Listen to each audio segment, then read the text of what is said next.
quem está falando está batendo no peito e está dizendo que aí virou pseudociência. Perfeito. É a questão. Perfeito. Que eu sempre trago não só para os meus alunos, inclusive independente da abordagem, mas trazendo aqui a psicanálise, vamos apresentar igual o Popper trouxe para a gente, e não só o Popper, mas a Margaret Mead também é uma antropóloga, um dos maiores nomes da antropologia no século XX. Ela vai tentar mensurar e testar, na verdade, né, testar a teoria freudiana, por exemplo, em Samoa, uma sociedade que ela não é patriarcal, uma sociedade que não é construída nessas perspectivas ocidentais que a gente tem, como tem, por exemplo, da era vitoriana da psicanálise. Então, fazendo essas duas análises, né?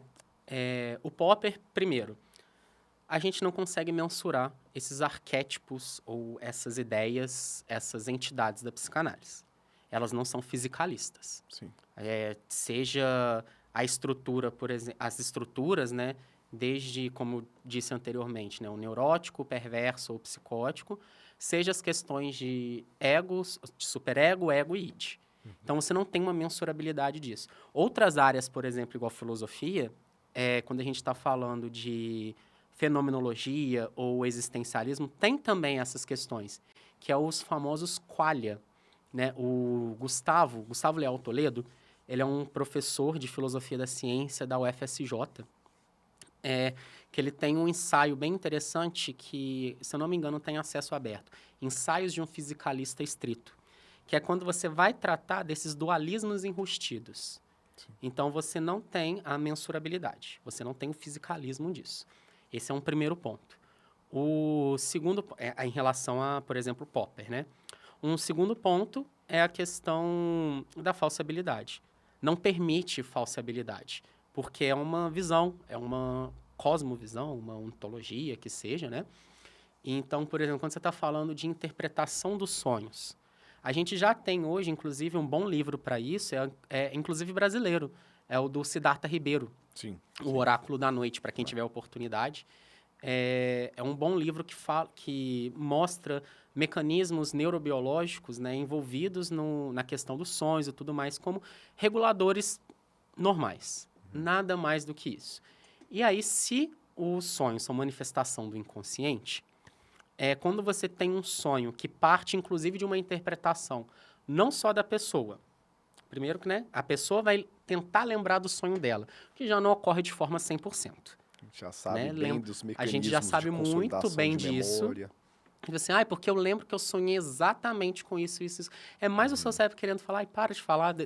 É isso. É isso aí mesmo. É isso daí que você está lembrando. Economiza energia, né? Pega aí uns fragmentos, junta tudo numa narrativa lógica. Eu estou mais preocupado em saber se a sua circulação está em dia. Sim. Né? Então, aí, primeiro tem isso.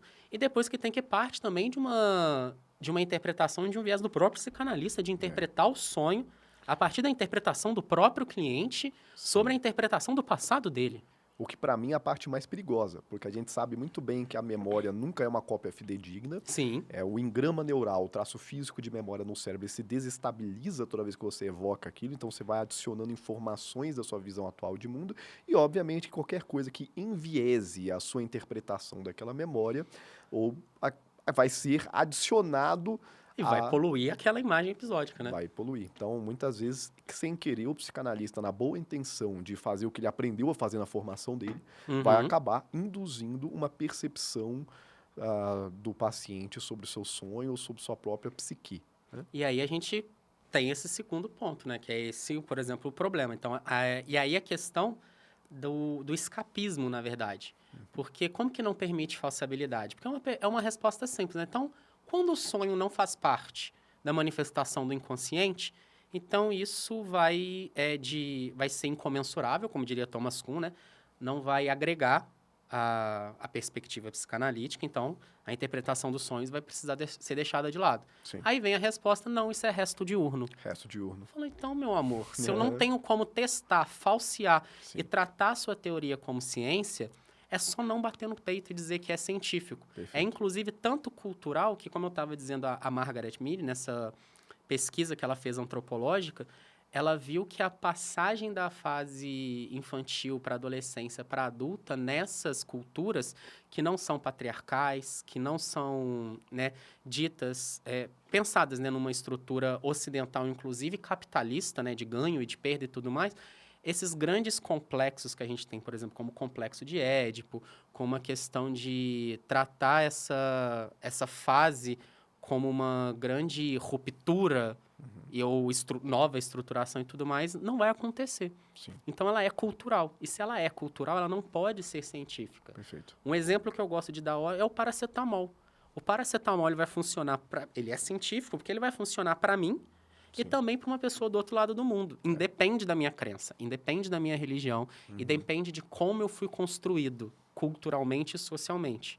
Agora, se depende de como isso ocorre, se depende de uma perspectiva vitoriana, se depende de uma perspectiva patriarcal, se depende dessas questões, né, de ganho, perda e tudo mais, de enxergar, inclusive, o próprio desenvolvimento humano como uma constante agressão do violência e do sexual, então é cultural. Se é cultural, não é científico. Se você está batendo no peito dizendo que é, então você está fazendo pseudociência. Perfeito, perfeito. E vira e mexe, o pessoal vira e fala assim: ah, Lucas, mas a ciência não é a dona da verdade, ela não tem Não todas é. as respostas. Não é. Não é para ser, Ela né? não é para ser. É justamente isso que separa a ciência do dogma, né? Exatamente. Se eu viro para você e falar, olha, Deus existe, com o respeito a todas as crenças religiosas, eu tenho as minhas próprias crenças espirituais, você tem as suas, mas ela é uma afirmação que é impossível de refutar. Vamos pensar num experimento para demonstrar que Deus não existe. A gente não tem como pensar Quem sobre trata isso. isso muito bem também é até o próprio Wittgenstein. Uhum. Se eu não me engano, em Tratactus Lógicos Filosóficos. Me desculpa meu latim. Não há. Então, Mas a negação de uma premissa metafísica, vai dizer, ele ainda é metafísica. sim, Dizer que Deus não existe não é fazer ciência. É. Você continua fazendo metafísica, fazendo Sim. filosofia. Até porque o interesse da ciência não é esse. Ela é descritiva. perfeito. Então, por exemplo, e ela tanto comete erros que ela precisa ser falseada. Sim. Um excelente exemplo que a gente tem em psicofármacos é a questão do Zolpidem. Né? O Zolpidem ele é um medicamento que, se eu não me engano, ele foi autorizado ao uso e à prescrição na década de 90. E aí, a gente vem, por exemplo, retomando Thomas Kuhn, né? Como que as questões sociais e políticas elas vão interferir na ciência. Não de forma de, então aquilo é científico ou não. Não. Mas, nesse contexto, o Zolpidem, ele é prescrito e ele era prescrito até a década, mais ou menos, no início dos anos 2010, com a mesma dosagem, tanto para homem quanto para mulher. Mas aí pesquisas no final da década de 2000, da primeira década de 2000, início de 2010, mostraram que a metabolização do Zolpidem em mulheres é diferente do homem. Então, que você tem, por exemplo, até taxas de 45% de diferença. E aí o Zolpidem, prescrito da mesma dosagem, mostrava, por exemplo, dificuldades em tarefas diárias no dia seguinte. Seja, por exemplo, de memória, seja, por exemplo, motora, de dirigir e tudo mais, que causava esse déficit. Aí vem a ciência e fala, olha, erramos. Sim. Então, o que a gente faz agora? Prescreve de uma forma diferente. A ciência ela não é dogmática. A ciência ela assume a possibilidade do erro justamente para ela evoluir. Porque senão, ela se mantém dogmática a ponto da gente continuar tratando histeria com cocaína. Perfeito, perfeito.